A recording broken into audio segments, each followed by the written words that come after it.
Hello foodies, welcome to cook with Sai Shubha channel. ಚಳಿಗಾಲ start ಆಯಿತು ಅಂದರೆ ಹಸಿ ಕಾಳು ಸೀಸನ್ ಸ್ಟಾರ್ಟ್ ಅಂತಾನೆ. ತೊಗರಿಕಾಳು, ಅವರೆಕಾಳು, ತಣ್ಣಿಕಾಳು. ಅದರಲ್ಲಿ ಈ ಚಳಿಗಾಲದಲ್ಲಿ ಖಾರವಾಗಿ ಉಪ್ಪು ಸಾಂಬಾರು, ಮುದ್ದೆ ಉಪ್ಪು ಸಾಂಬಾರು ಮಾಡ್ಕೊಂಡು ತಿಂತಾರೆ. ಎಷ್ಟು ಚೆನ್ನಾಗಿರುತ್ತಲ್ಲ. ಹಳ್ಳಿ ಸ್ಟೈಲಲ್ಲಿ ನಾನಿಲ್ಲಿ ತೊಗರಿಕಾಳು ಉಪ್ಪು ಸಾಂಬಾರು ಮಾಡಿ ತೋರಿಸ್ತೀನಿ. ಮುದ್ದೆ ಉಪ್ಪು ಸಾಂಬಾರು ಅಂದರೆ ಎಲ್ಲರಿಗೂ ಇಷ್ಟ. ಅದರಲ್ಲೂ ಹಸಿ ಕಾಳು ಜೊತೆಗಿಂತೂ ಬೆಸ್ಟ್ ಅಂತಲೇ ಹೇಳ್ಬೋದು. ಸಿಂಪಲ್ಲಾಗಿ ಹೇಗೆ ಮಾಡ್ಕೊಳ್ಳೋದು ಅಂತ ಬನ್ನಿ ನೋಡೋಣ. ನಾನಿಲ್ಲಿ ತೊಗರಿಕಾಳು ಒಂದು ಅರ್ಧ kg ಆಗೋಷ್ಟು ತೊಗರಿಕಾಳು ತೊಗೊಂಡಿದ್ದೀನಿ. ತೊಳೆದು ಇಟ್ಕೊಂಡಿದ್ದೀನಿ. ಹಾಗೆ ಒಂದು ಕುಕ್ಕರಲ್ಲಿ ನೀರನ್ನು ಹಾಕ್ಕೊಂಡಿದ್ದೀನಿ. ನೀರು ಬಿಸಿ ಆದಮೇಲೆ ನಾನಿಲ್ಲಿ ಹಸಿ ತೊಗರಿಕಾಳನ್ನ ಹಾಕೋತಿದ್ದೀನಿ. ಅದ್ರ ಜೊತೆಗೆ ಖಾರಕ್ಕೆ ಎಷ್ಟು ಬೇಕನ್ನ ನೋಡಿ ನಾನಿಲ್ಲೊಂದು 8 ಮೆಣಸಿಕಾಯಿನ ಹಾಕೋತಿದ್ದೀನಿ, ಹಸಿ ಮೆಣಸಿಕಾಯ. ಹಾಗೆ ಟೊಮೆಟೊ ಹಣ್ಣನ್ನು ಈ ಥರ ಸ್ವಲ್ಪ ಮಧ್ಯಕ್ಕೆ ಕಟ್ ಮಾಡಿಬಿಟ್ಟು ಹಾಕೋಣ. ಸ್ವಲ್ಪ ಅದು ಬೆಂದಾದ್ಮೇಲೆ ಸಿಪ್ಪೆ ತಗೊಳ್ಳೋದಕ್ಕೆ ಈಸಿ ಆಗುತ್ತೆ ಅಂತ. ಇದನ್ನು ಹಾಕ್ಬಿಟ್ಟು ರುಚಿಗೆ ತಕ್ಕಷ್ಟು ಉಪ್ಪನ್ನು ಹಾಕೊಳ್ಳೋಣ. ಹರಳು ಉಪ್ಪನ್ನು ಹಾಕ್ತಾಯಿದ್ದೀನಿ. ಹಾಕ್ಬಿಟ್ಟು 1-2 ವಿಸಲ್ ಹೊಡಿಸ್ಕೊಂಡ್ರೆ ಸಾಕು. ಇದು ವಿಸಲ್ ಬರೋದ್ರಲ್ಲಿ ಸಬ್ಬಕ್ಕೆ ಸೊಪ್ಪನ್ನು ತೊಗೊಂಡಿದ್ದೀನಿ. ಸಬ್ಬಕ್ಕಿ ಸೊಪ್ಪು ಟೇಸ್ಟು ತುಂಬಾ ಚೆನ್ನಾಗಿ ಬರುತ್ತೆ. ಹಸಿ ಕಾಳು ಜೊತೆ ಸಬ್ಬಕ್ಕೆ ಸೊಪ್ಪು ಅಥವಾ ಯಾವ್ದಾರ ಸೊಪ್ಪು ಹಾಕಿ ಮಾಡಿದರೆ. ನಾನಿಲ್ಲಿ 1-2 ಕಟ್ ಆಗೋವಷ್ಟು ಸಬ್ಬಕ್ಕೆ ಸೊಪ್ಪನ್ನು ತೊಗೊಂಡಿದ್ದೀನಿ. ಅಷ್ಟರಲ್ಲಿ ಕಾಳು ವಿಸಲ್ ಕೂಡ ಬಂದಿದೆ. ಸೊಪ್ಪನ್ನೆಲ್ಲ ಕಟ್ ಮಾಡ್ಕೊಳ್ಳೋದ್ರಲ್ಲಿ ಇಲ್ಲಿ ಟೊಮೊಟೊ ಹಣ್ಣು, ಹಸಿರು ಮೆಣಸಿಕಾಯಿ ಹಾಕಿದ್ವಲ್ಲ ಅದನ್ನು ತೆಗೆದು ಸಪ್ರೇಟ್ ಮಾಡಿ ಇಟ್ಕೊಳ್ಳೋಣ. ನಾವು ಹಾಕಿರೋ ಅಷ್ಟು ಹಸಿರು ಮೆಣಸಿಕಾಯಿ. ಹಾಗೆ 1-2 ಸ್ಪೂನ್ ಆಗೋಷ್ಟು ಕಾಳನ್ನು ಕೂಡ ತಗೋಬೇಕಾಗುತ್ತೆ.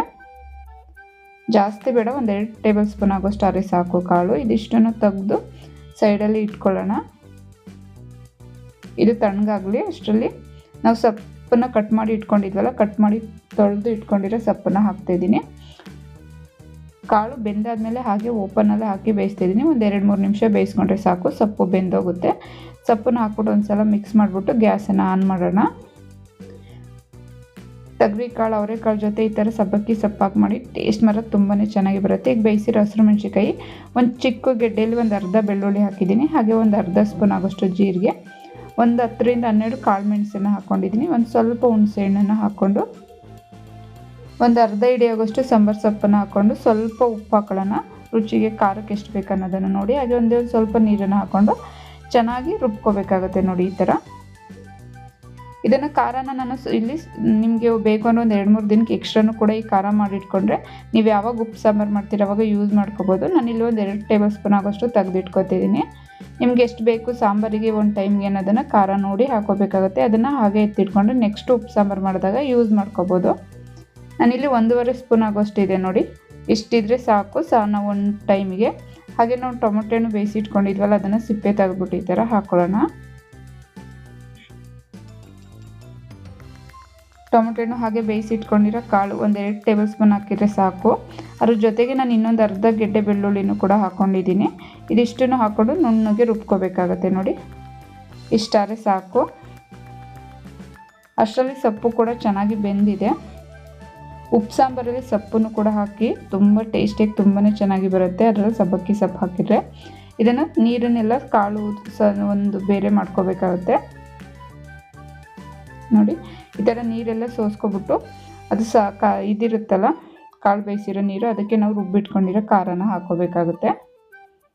ನಿಮಗೆ ಖಾರ ಎಷ್ಟು ಬೇಕು ಅನ್ನೋದನ್ನು ನೋಡಿ ಹಸಿರು ಮೆಣಸಿಕಾಯಿ ಮತ್ತು ಖಾರನ ಹಾಕ್ಕೋಬೋದು. ಇದ್ರ ಮೇಲೂ ನಿಮಗೆ ಬೇಕು ಅಂದರೆ ನಾವು ರುಬ್ಬಿಟ್ಕೊಂಡಿರ್ತೀವಲ್ಲ ಖಾರ, ಅದನ್ನು ಕೂಡ ಯೂಸ್ ಮಾಡ್ಕೋಬೋದು.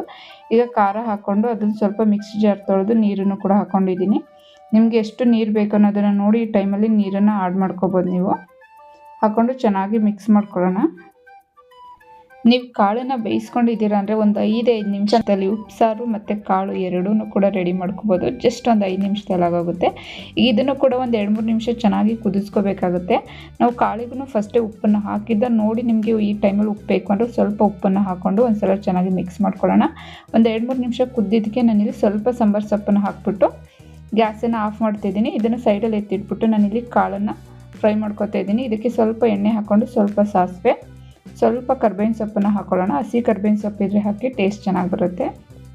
ಹಾಗೆಯೇ ಒಂದು 5 ಹಸಿರು ಮೆಣಸಿಕಾಯಿ, 1-2 ಒಣಮೆಣಸಿಕಾಯಿನ ನಾನಿಲ್ಲಿ ಕಟ್ ಮಾಡಿ ಹಾಕ್ಕೊಂಡಿದ್ದೀನಿ. ನಿಮಗೆ ಬೇಕು ಅಂದರೆ ಪೂರ್ತಿ ಒಣಮೆಣಸಿಕಾಯಿ ಅಥವಾ ಪೂರ್ತಿ ಹಸಿರು ಮೆಣಸಿಕಾಯಲ್ಲೂ ಕೂಡ ಮಾಡ್ಬೋದು. ಹಾಗೆ 1-2 ಈರುಳ್ಳಿನೂ ಕೂಡ ಕಟ್ ಮಾಡ್ಕೊಂಡಿದ್ದೀನಿ ಉದ್ದುದ್ದಕ್ಕೆ. ಇದನ್ನು ಹಾಕ್ಕೊಂಡು ಸ್ವಲ್ಪ ಕಲರ್ ಚೇಂಜ್ ಆಗೋರು ಕೂಡ ಫ್ರೈ ಮಾಡ್ಕೊಳ್ಳೋಣ. ಹಾಗೆ ರುಚಿಗೆ ತಕ್ಕಷ್ಟು ಸ್ವಲ್ಪ ಉಪ್ಪನ್ನು ಹಾಕೊಳ್ಳೋಣ. ಈರುಳ್ಳಿಗೆ ಸ್ವಲ್ಪ ಉಪ್ಪನ್ನು ಹಾಕ್ಕೊಂಡು ಚೆನ್ನಾಗಿ ಈ ಥರ ನೋಡಿ ಕಲರ್ ಚೇಂಜ್ ಆಗಿ ಫ್ರೈ ಮಾಡ್ಕೊಂಡು, ಈಗ ನಾವು ಬೇಯಿಸಿ ಇಟ್ಕೊಂಡಿರೋ ಕಾಳು ಇದ್ವಲ್ಲ ಅದನ್ನು ಹಾಕ್ಕೊಂಡು ಅದ್ರ ಜೊತೆಗೆ 1 ಕಪ್ ಆಗೋಷ್ಟು ತೆಂಗಿನಕಾಯಿ ತುರಿನೂ ಹಾಕ್ಕೊಂಡಿದ್ದೀನಿ. ಇದಿಷ್ಟನ್ನು ಹಾಕ್ಕೊಂಡು ಮಿಕ್ಸ್ ಮಾಡ್ಕೊಳ್ಳೋಣ. ನಾನಿಲ್ಲಿ ತೋರಿಸೋದಕ್ಕೆ ಸಪ್ರೇಟ್ ಮಾಡ್ತಿದ್ದೀನಿ. ಆ ಕಡೆ ಸಾಂಬಾರು ಕುದಿಯೋದ್ರೊಳಗಡೆ ಈ ಕಡೆ ಕಾಳು ಕೂಡ ಫ್ರೈ ಆಗುತ್ತೆ. ಜಸ್ಟ್ 5 ನಿಮಿಷದಲ್ಲಿ ಮಾಡ್ಕೋಬೋದು. ಕಾಳು ಮತ್ತು ಕಾಯಿನೂ ಕೂಡ ಚೆನ್ನಾಗಿ ಬಾಡಿಸ್ಕೊಂಡಿದ್ದೀನಿ ನೋಡಿ. ಇಲ್ಲಿ ಚೆನ್ನಾಗಿ ನೀರೆಲ್ಲ ಸೀದಿದೆ. ಈ ಟೈಮಲ್ಲಿ ಸ್ವಲ್ಪ ಸಾಂಬಾರು ಸೊಪ್ಪನ್ನು ಹಾಕ್ಬಿಟ್ಟು ಎತ್ತಿಟ್ಕೊಳ್ಳೋಣ. ಈಗ ಉಪ್ಪು ಸಾಂಬಾರು ಕಾಳು ಎರಡೂ ರೆಡಿಯಾಗಿದೆ. ನಾನು ಇಲ್ಲೊಂದು ತಟ್ಟೆಗೆ ಇಲ್ಲಿ ಸರ್ವ್ ಮಾಡಿ ತೋರಿಸ್ತಿದ್ದೀನಿ. ಸಬ್ಬಕ್ಕೆ ಸೊಪ್ಪು ಹಾಗೆ ತೊಗರಿ ಕಾಳು ಹಾಕಿರೋದ್ರಿಂದ ಉಪ್ಪು ಸಾಂಬಾರು ಇನ್ನೂ ಟೇಸ್ಟ್ ತುಂಬಾ ಚೆನ್ನಾಗಿ ಬರುತ್ತೆ.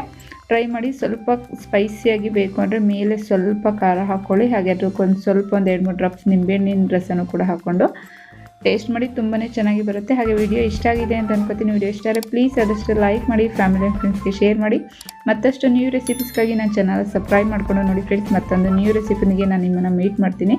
ಅಲ್ಲಿವರೆಗೂ ನಮಸ್ಕಾರ.